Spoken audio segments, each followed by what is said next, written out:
Welcome to Small Insight, Big Impact, where we explore how small actions can create wave of change. I am Dr. David Tsetse, and in our last episode, we looked deeply into illegal mining in Ghana, popularly called Galamsey, and how it's transforming the Ghanaian environment and communities. Today, we will shift our focus from the problem to some practical actions that can be taken to stay safe, protect your families, and also restore the environment around you. We all know that government action is crucial, but it takes time. More importantly, real change begins where the problem lives. So, let's begin. As you may have seen, read, or heard, the rivers in Ghana are once were clear, turned brown, fish is gone, the ecosystems are threatened, and if not gone, and there are issues of healthcare-related problems that have been reported and attributed to illegal mining across the country. These are not coincidence. Mercury and other mining chemicals from illegal mining contaminate water, air, and soil, and even the food we eat. But there's hope. There's political commitment to address the situation. And again, I say political commitment, not will, because the political commitment sort of gives a results-oriented approach to accountability and clear actions. All the reports that we have on air, on the media, in my view, tend to create a bit of fear and a sense of uncertainty among people in the country. But I just want to assure you that you don't need to be afraid. Stay calm. This too shall pass, just like other times. But more importantly, this crisis can be managed. And I say can be managed because it's been done elsewhere. Technologies have been implemented, or proven technologies have been implemented to address the situation. So be rest assured that this is a problem that can be managed because it's been done elsewhere, but it will take time. I'll give you an example where countries have used photo-stabilization and photo-remediation technologies and the application of lime and phosphate to deal with their contaminant. A case in example, it's the Copsa project in Romania and then the Sudbury Regreening project in Canada. These are, I would say, good examples where contaminated water bodies and soils have been successfully reclaimed. With the Romania project, that one has been closed, but that for Canada, the Sudbury one is still ongoing, started in 1978. So again, this is manageable. But I just want to share with you one key example, I would say a flagship example where it's been successfully managed that gives hope. That's the Clark Fork River Superfund site in Montana in the U.S. This project has been successfully managed from 1983 to 2020. And essentially what they've done is they've been able to clean the soil, water, in an area that covers 6.6 million cubic meters. So you can imagine that has been successfully done with a budget running in billions of dollars. And what did they do? What they did was to excavate and cap tailings around where these things have been done, went into constructed wetlands to be able to trap the metals in the water body. Again, they also employed photo stabilization with native grass to do all that. So all I'm trying to say is it is possible, it can be solved, and it should be. So we shouldn't lose hope in terms of the way we are going. I think the government is on the right track, and with all hands who have to be on deck to support what they are doing. I take this opportunity to urge water, air, sanitation, and mining technical expertise in the country, academic institutions, professional bodies, like the Ghana Institute of Engineers, Ghana Institute of Surveyors, the Ghana Institute of Geoscientists, CSIR, and its institutes, EPA, to join in the media advocacy around Galamsey, because this will help reduce the misinformation and disinformation that is happening, because this is where clear technical discussions will have to be tabled, and proven technologies adopted or piloted on a large scale basis to be able to use that to address. I also want to summon a caution on the use of new technologies, lab-based. That's why they are called lab-based, the whole process that will bring it to scale. So again, I want to believe my colleagues, technical colleagues, who will join the discussion and be more active in the media houses to present not only their own technical positions, but the positions for the institute that they work for. That's very, very important in this discussion going forward. And then there's also been a lot of calls around arresting the so-called kingpins of the Galamsey. But we also have to bear in mind that these so-called kingpins rely on technical advice and technical input to be able to do what they do. So that's an area that will have to be looked at. What advice are they getting, and from which source are they getting the advice, to be able to know the good mineralization areas, and also in terms of going about the different activities throughout the whole chain. So that is something that we need to look at, and with that we'll be able to find, I would say, maybe an enforcement solution towards that aspect of. So it's not only the kingpins, but the technical expertise, providing technical advice for these activities to continue going itself.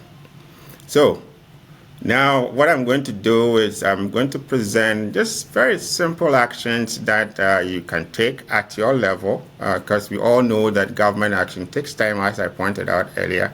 And so you should be able to do something to be able to deal with the situation. So I'm going to lay out a few points for you to take home. But first, you have to remember that there are different types of pollutants. We have the organic pollutants, and we have the heavy metals, and we have the suspended solids. So these are different pollutants that require different levels of treatment. So you have to bear that in mind. The first action that I would advise you to take is just avoid using these contaminated water. I know that is a difficult situation for people who live in these areas.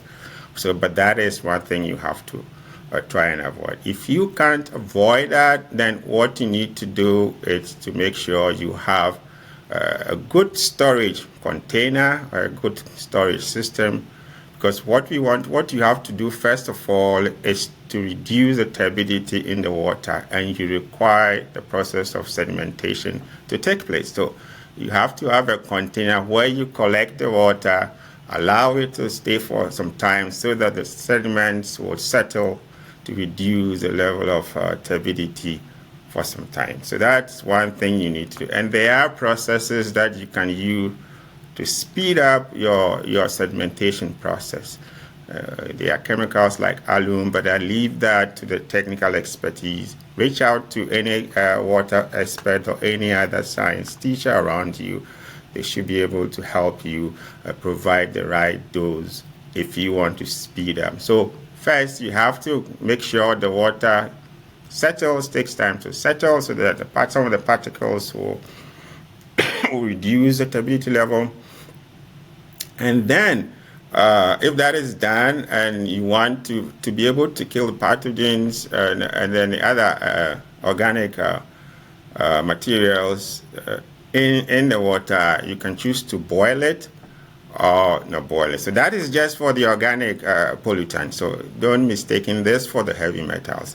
This can be done before or after the next option I'm going to talk about. So just keep that in mind. And then you just need to know what you are doing. First of all, if it is possible, get a small testing kit, maybe in terms of color code, just to be able to know the pH, the different contaminants that you have in the water that you've collected. These kits are not that expensive, I must say, and I'm sure if you get in touch with a pharmacy that is close to where you live, you should be able to get a simple one. But if you cannot afford that, that is also fine. That is not the end of the world. But then after that, after you've gotten the water settled for a while in a container, then what you need to do is to use, I recommended in my first post that you use an activated carbon filter. Why? Because this filter is known to trap the heavy metals and reduce the concentration of them in the clean water. Not to take everything, I must stress that. So then you use your activated carbon filter to filter the water. The use of an activated carbon would depend on the inlet concentration. So again, there's a lot of information on the internet, or you can contact your local science teacher or somebody who is into science. They should be able to explain that to you and guide you throughout the whole process. But there are local ways to also produce your own activated carbon. You can have pre-designed activated carbons in the market, carbon filters in the markets to buy off-shelf designs. That's good. But if you can't afford that and you want to build your own one, that is also possible with the help of one or two science professionals. But first, I just want to take you through how to design a local, very basic activated carbon filter based on the materials around you. So what the main purpose of the activated carbon is to trap the heavy metals. So what you need to do, there are 4 main steps that you have to do. And the main resource for building or designing activated carbon are sort of coconut shells, palm kernel shells, and then sand and gravel. So these are the main, I would say, items that you need. And of course, the container.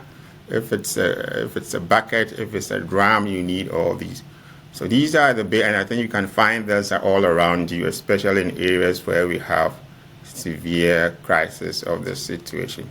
So the first step is you want to create or make charcoal through the process of carbonization. So that is what you want to do. So you collect all these, let me use coconut shell as the main source of it. And then you collect all the coconut shells, and if that's what you have, and then you clean them up, and then you heat them into charcoal. You heat them in a way that you're able to make charcoal, but you have to be mindful not to produce ash. So that's one guide. So you need to make sure you heat them to be able to get charcoal out of it. And the charcoal should be the size of sort of like a maize grain or something that, but not ash in that ash form. So after you've done that, what you need to do now is you need to be able to sort of activate the carbon in the charcoal that you've actually produced. The idea here is to open up pores in the charcoal, create, so that they'll be able to trap impurities when water passes through. So you have to heat that charcoal again in a low oxygen container, and then, sometimes up to 600 degrees Celsius, depending upon what temperature you have, so that you have additional, or the pores in the charcoal will be opened up so that the heavy metals can be trapped in it. You can also allow the charcoal to stay overnight by either adding lime or salt water before you heat them again. So after you've done that and gotten your activated carbon material, then you get to the stage of assembling the filter itself. That's where you need your container, if it's a bucket or it's a drum or whatever. At this stage, I would advise throughout this whole process, it would be good to speak to a water engineer or a science teacher or somebody who has done a similar task before to guide you throughout the process, because there are different requirements or factors that affect the efficacy and the performance of your activated carbon filter. So what you need to do, after you've gotten a container, depending upon your design parameters, again, based on the advice of your local science teacher or the water engineer, you need clean cloth, and then you create layers of gravel, sand, and then the activated carbon in your container. And then you have another container where the collection chamber, where you have your water that you can collect. So that is the hope. And normally after that, you should be able to get your clean water in the collection chamber. But remember to always boil it, test the quality of the water that you get out of the activated filtration process to know the different levels of chemicals and organs. Again, just to be clear, the activated carbon will not remove all the chemical contaminations, but it will dramatically reduce the turbidity and odor and some of the heavy metals. So this is a recommended solution, household solution for you. For those who can afford to buy the off-shelf solutions, activated carbons, I would advise that you buy a design activated carbon that you can fit in your house, at the inlet of your house, if you are connected to an inland water source from the Ghana Water Company. These filters come in different forms and shapes, so again, your water engineer or whoever is into this field should be able to guide you. The idea of installing the activated carbon at your inlet, it's to ensure that every water that comes into your house, is filtered through the activated carbon. So water for bathing, water for cooking, and then water for drinking. That is if you can afford and you are connected to the distribution line. If you are not, it's also good to buy the off-shelf solutions that are sort of prepared in containers, depending upon your daily consumption of water, and then and for either drinking, cooking, or bathing. As I've said earlier, I suggest you contact an expert to help you decide on the best option, because the performance of these activated carbon filters depend on several factors, such as the type of carbon that you use. Remember, I talked about the materials like coconut, kernel, and others. So it depends on the type, and then the properties of these carbon, the carbon properties, and also the flow rate and inlet concentration, which is very important. If you have a very high turbid water, the likelihood that you have a very low performance of a filter, it's high. So that is also one thing. The temperature of the water and then the pH are also very critical in determining the performance of a good activated carbon filter.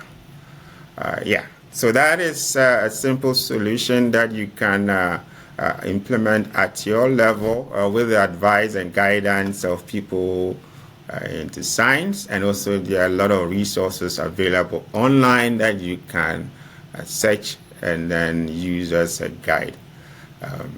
I want to move to the next step, knowing very well that water is only one part of the picture.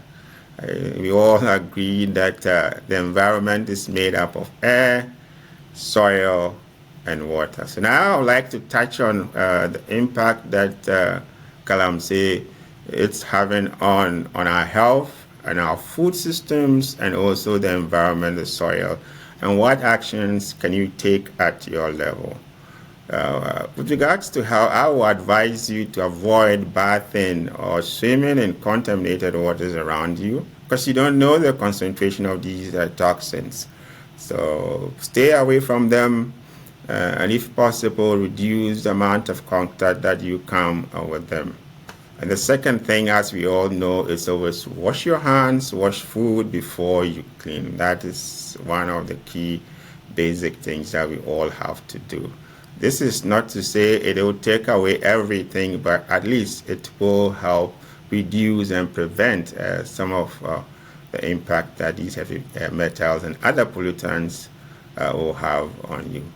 It is also very important to keep children away from the open pits. You have to, all these places that are identified as illegal mining sites, it's good to cordon those places so that people don't easily fall in them, or they are not collapse that will lead to either death or injury. So these are just practical things that you can do. With regards to food, fish, and that's something that fish, it's one of the main carriers of these heavy metals in rivers. So if you live in those areas where you have, you eat a lot of fish, I would say you should pay particular attention to where your fish is coming from, and if possible, get to know, do a bit of analysis, or get people to tell you how safe that the fish is. So that is one thing I would draw with regards to fish. It's something you have to, because especially if it's coming from the known rivers that we know that are polluted with the heavy metals, you should stay away from them. And also wash your vegetables, as I said earlier on, before cooking or even baking them.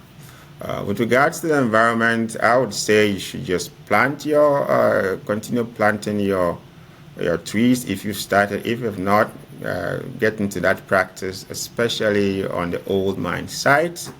And more importantly, it would be good for one or two of you to get yourselves together as a group to see how best you can address or monitor what is happening around you with regards to illegal gold mining.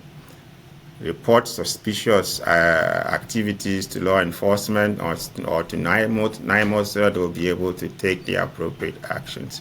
Because you have the right to do that, and I'm sure law enforcement and others will have a way of responding and helping deal with this situation.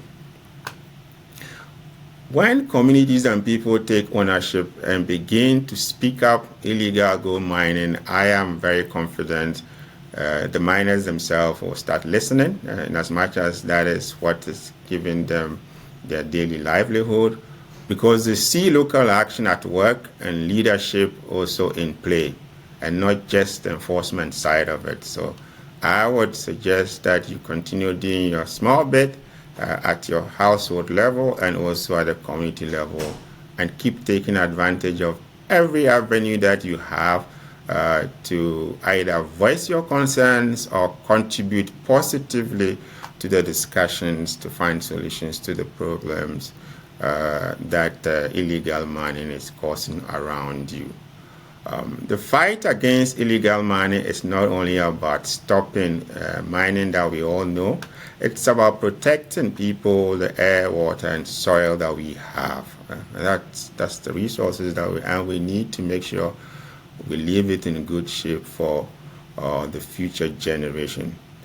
So when people and communities are empowered to act locally, they become the strongest defenders of their environment. So I urge you to continue defending your environment. Thanks for joining me again on Small Insights and Big Impact. If you find this episode useful, share it with your family, friends, community, and institutions. Remember, big change begins small, but it begins with you. Until next time, protect your air, your land, and your water. All right.